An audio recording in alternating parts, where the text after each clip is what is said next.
All of you good evening. ഇന്ന് നമ്മൾ പഠിക്കാൻ പോകുന്നത് പബ്ലിക് അഡ്മിനിസ്ട്രേഷനിലെ ന്യൂ പബ്ലിക് മാനേജ്മെൻറ്റ് അഥവാ NPM ആണ്. തുടങ്ങാം. Meaning of new public management. New public management is an administrative approach that applies private sector management principles to public administration to improve efficiency, accountability and performance. ഒന്ന് നോക്കിക്കേ, എന്താണ് new public management എന്ന് വെച്ചാൽ? ഇതൊരു administrative അപ്രോച്ചാണ്. ഇത് private sector മാനേജ്മെൻറ്റിൽ ഉപയോഗിക്കുന്ന principles public അഡ്മിനിസ്ട്രേഷനിലേക്കും എന്ത് ചെയ്യാണ്, നമ്മൾ ഉപയോഗിക്കുകയാണ്. അപ്പോൾ പ്രൈവറ്റ് മേഖലയിൽ ഉപയോഗിച്ചിരിക്കുന്ന ആ ഒരു എഫിഷ്യൻസിയൊക്കെ ഇമ്പ്രൂവ് ചെയ്യാനുള്ള പ്രിൻസിപ്പിൾസ് നമ്മൾ പബ്ലിക് മാനേജ്മെൻറ്റ് അഡ്മിനിസ്ട്രേഷനിലേക്ക് ഉപയോഗിക്കും. എന്തിനാണ്? ടു ഇമ്പ്രൂവ് എഫിഷ്യൻസി ഇമ്പ്രൂവ് ചെയ്യാൻ, അക്കൗണ്ടബിലിറ്റി ഇമ്പ്രൂവ് ചെയ്യാൻ ആൻഡ് പെർഫോമൻസ് ഇമ്പ്രൂവ് ചെയ്യാൻ. It emerge during the 1980s and 1990s as a reaction against traditional bureaucratic administration. അപ്പോൾ ട്രഡീഷണൽ ബ്യൂറോക്രാറ്റിക് അഡ്മിനിസ്ട്രേഷന് എതിരെയാണ് ഈ ന്യൂ പബ്ലിക് മാനേജ്മെൻറ്റ് എന്ന ഒരു തിയറി വരുന്നത്. അപ്പോൾ ഒന്ന് നോക്കിക്കേ, ന്യൂ പബ്ലിക് മാനേജ്മെൻറ്റ് എന്ന് പറയുന്നത് ഒരു അഡ്മിനിസ്ട്രേറ്റീവ് അപ്രോച്ചാണെന്ന് ആലോചിക്കുക. പിന്നെ നമ്മൾ പറയേണ്ടത് പ്രൈവറ്റ് സെക്ടർ മാനേജ്മെൻറ്റിലെ പ്രിൻസിപ്പിൾസ് പബ്ലിക് അഡ്മിനിസ്ട്രേഷനിലേക്ക് നമ്മളൊന്ന് ഉപയോഗിക്കുകയാണ്.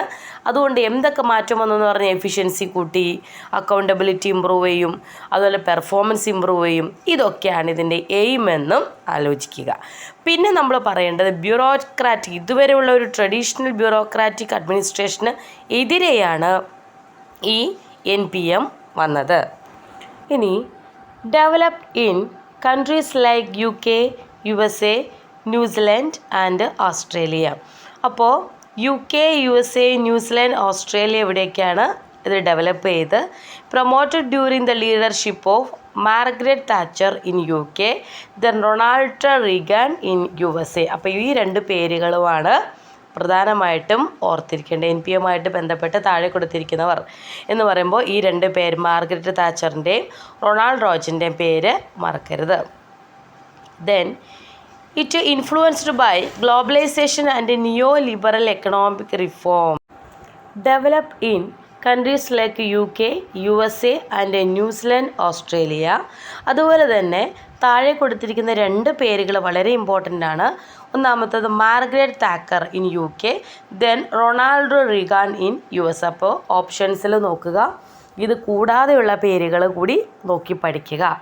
It influenced by globalisation and neo liberal economic reforms. എന്തുകൊണ്ടാണ് NPMനെ സ്വാധീനിച്ചത്? ഏതൊക്കെയാണ്? ഗ്ലോബലൈസേഷനും അതുപോലെ നിയോ ലിബറൽ എക്കണോമിക് റിഫോംസുമാണ്.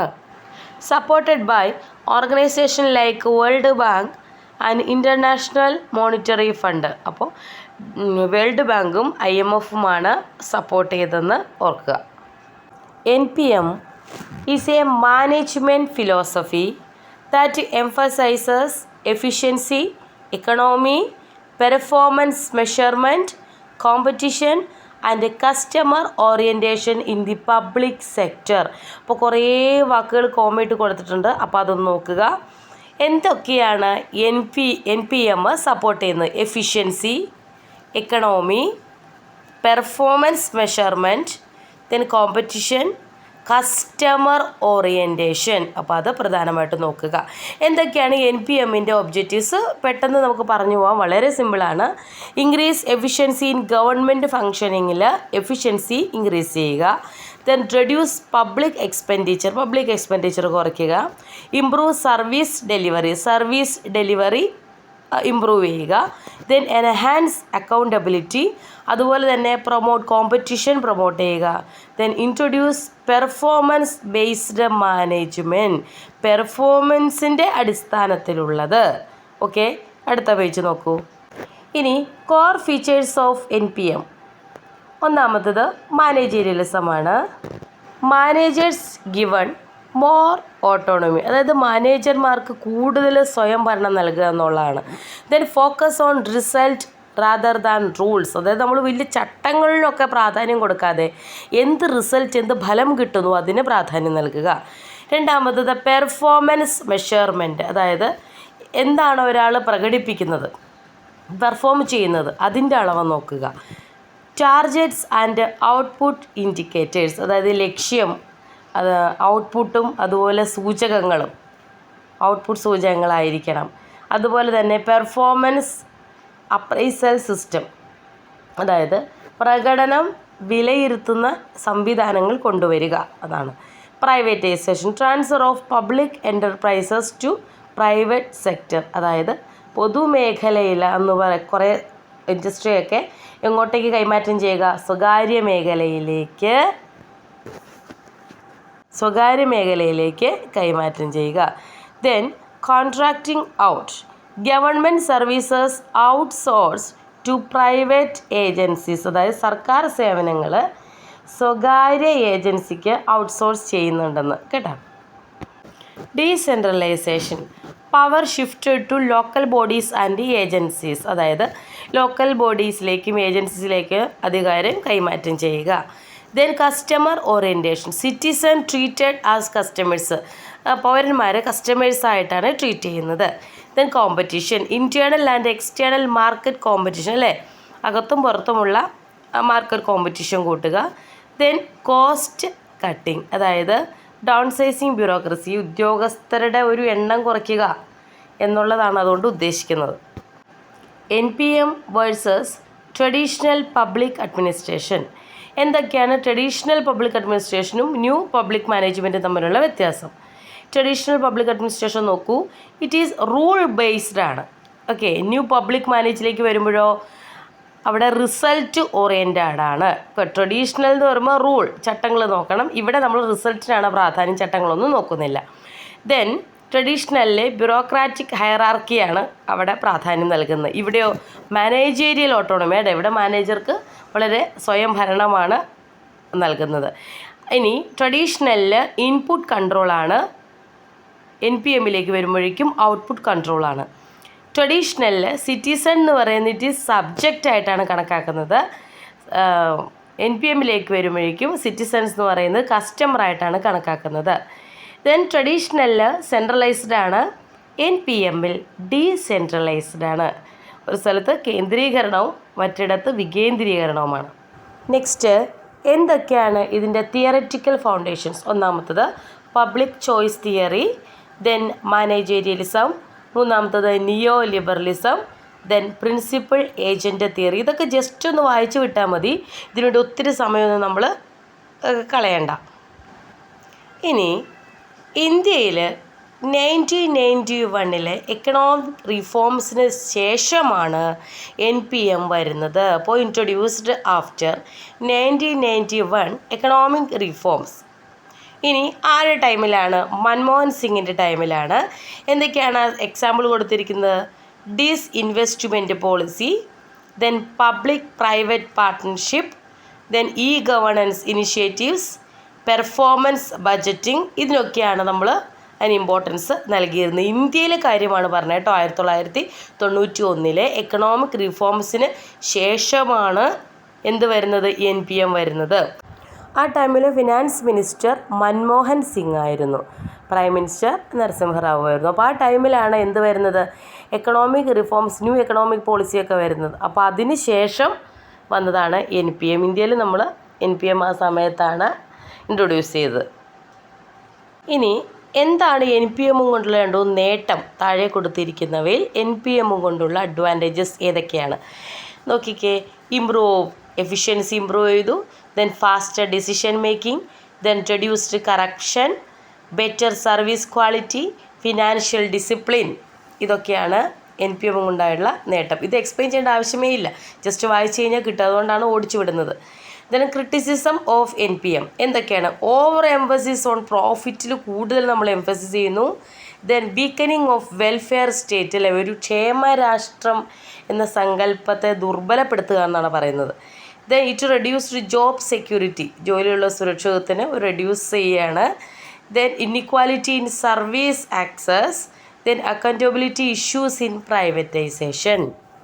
നെക്സ്റ്റ് എന്തൊക്കെയാണ് NPMൻ്റെ പ്രിൻസിപ്പിൾസ് എന്ന് നോക്കാം.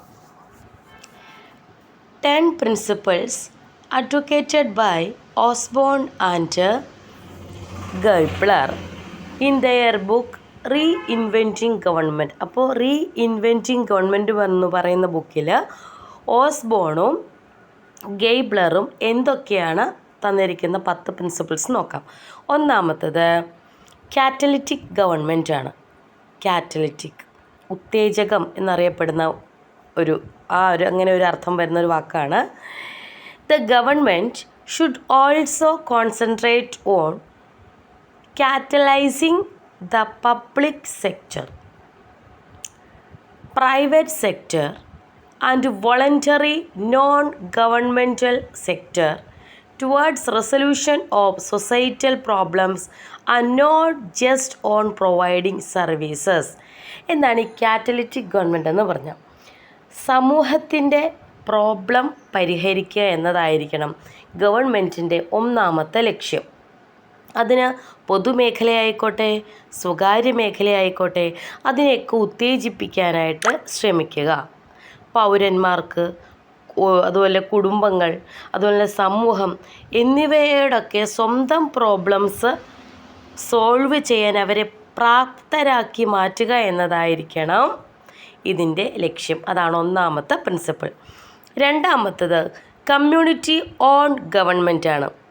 The government should strengthen and empower the citizens, families and communities to solve their problems. എന്ത് പ്രോബ്ലവും ആയിക്കോട്ടെ, പൗരൻ, കുടുംബം, സമൂഹം ഇവയെല്ലാം സ്വന്തം പ്രോബ്ലംസ് ശക്തമായി ഫേസ് ചെയ്യണം, എന്നിട്ടത് സോൾവ് ചെയ്യണം. അതിന് ഇവരെ പ്രാപ്തരാക്കുക എന്നുള്ളതാണ് ഗവൺമെൻറ്റിൻ്റെ ഡ്യൂട്ടി. അതാണ് കമ്മ്യൂണിറ്റി ഓൺഡ് ഗവൺമെൻറ് എന്ന് പറയുന്നത്. അടുത്തത് നോക്കാം. കോമ്പറ്റീറ്റീവ് ഗവൺമെൻറ് ആണ്. ഒരു മത്സരം ബേസ്ഡ് ആയിട്ടുള്ളത്. The government should inject competition among different providers of goals and services by rewarding efficiency and economy. This increases performance and reduce cost. അതായത് സാധനങ്ങളുടെയും സേവനങ്ങളുടെയും ഈ സാധനങ്ങളും സേവനങ്ങളൊക്കെ വ്യത്യസ്ത ദാതാക്കൾക്കിടയിൽ ഒരു മത്സരം ഉണ്ടാക്കുന്നതിന് സഹായിക്കുന്നു. അതുപോലെ തന്നെ അവർക്കിടയിൽ കാര്യക്ഷമത വർദ്ധിപ്പിക്കാൻ, സാമ്പത്തിക വ്യവസ്ഥത ഉണ്ടാക്കാൻ, അതിൽ കൂടുതൽ പ്രതിഫലം നൽകാനൊക്കെ ഇത് ഹെൽപ്പ് ചെയ്യുന്നു. അപ്പോൾ ഈ ഗവൺമെൻറ് എന്ന് പറയുന്നത് വളരെ ഹെൽത്തി ആയിട്ടുള്ള കോമ്പറ്റീഷൻ വേണം ഇൻട്രൊഡ്യൂസ് ചെയ്യാൻ. അത് ഈ മേഖലയിലെ എഫിഷ്യൻസി കൂട്ടുമെന്നാണ് ഇതിലൂടെ പറയുന്നത്. Next enterprising government. The government should emphasis on earning money rather than spending. അതായത് ഗവൺമെൻറ് എന്ന് പറയുന്നത് എപ്പോഴും ചിലവഴിക്കുന്ന കാര്യങ്ങൾ ഇങ്ങനെ ചെയ്യുന്നതിനേക്കാൾ എന്തുമാത്രം ഗവൺമെൻറ്റിന് സമ്പാദിക്കാൻ പറ്റും അതാണ് ഏണിങ് മണി എന്ന് പറഞ്ഞിരിക്കുന്നത്. സ്പെൻഡിങ്ങിനേക്കാൾ ഏണിങ് ചെയ്യണം. It should put its energy into resource mobilization by using fees, savings, enterprise funds and so on. അത് ഇതുപോലെ ചിലവഴിക്കുന്നതിനേക്കാൾ സമ്പാദിക്കാനായിട്ട് സാധിച്ചാൽ ഫീസ്, സേവിങ്സ്, ഇതുപോലെ സംരംഭക ഫണ്ട് ഇവയൊക്കെ വിഭവ സമാഹരണത്തിനായിട്ട് ഉപയോഗിക്കും. അതൊരു ഊർജം തന്നെയാണ് കേട്ടോ. ഇനി ആൻറ്റിസിപ്പേറ്ററി ഗവൺമെൻറ് ആണ്. The government should prevent the problems from arising in the first place rather than cure them after they occur and not just deliver services to meet ends. ഒരു പ്രശ്നം തുടങ്ങുമ്പോൾ തന്നെ അത് പരിഹരിക്കാനായിട്ട് ശ്രമിക്കണം. അല്ലെങ്കിൽ ഒരു പ്രശ്നം ഉണ്ടാകാതെ നമ്മളത് നോക്കണം.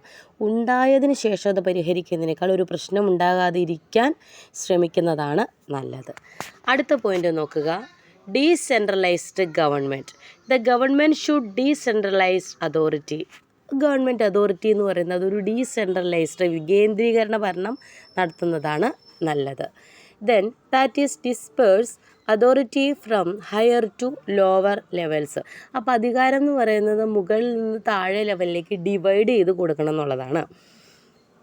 അടുത്തത് market oriented government. The government should opt for market mechanism rather than bureaucratic mechanism. ഒരു ബ്യൂറോക്രാറ്റിക് മെക്കാനിസത്തേക്കാൾ നല്ലത് ഒരു മാർക്കറ്റ് മെക്കാനിസത്തിനെ സപ്പോർട്ട് ചെയ്യുന്നതായിരിക്കും, അല്ലെങ്കിൽ അതിനു വേണ്ടി ശ്രമിക്കുന്നതായിരിക്കും. അപ്പോൾ ഇത് 10 അതിൻ്റെ പ്രധാനപ്പെട്ട പ്രിൻസിപ്പിൾസ് എന്ന് പറയുന്നത്. അപ്പോൾ പ്രിൻസിപ്പിൾസ് നന്നായിട്ട് വായിക്കുക, ടോപ്പിക് ഓറിയൻറ്റഡ് ആയിട്ട് തന്നെ പഠിക്കുക. Okay, thank you very much.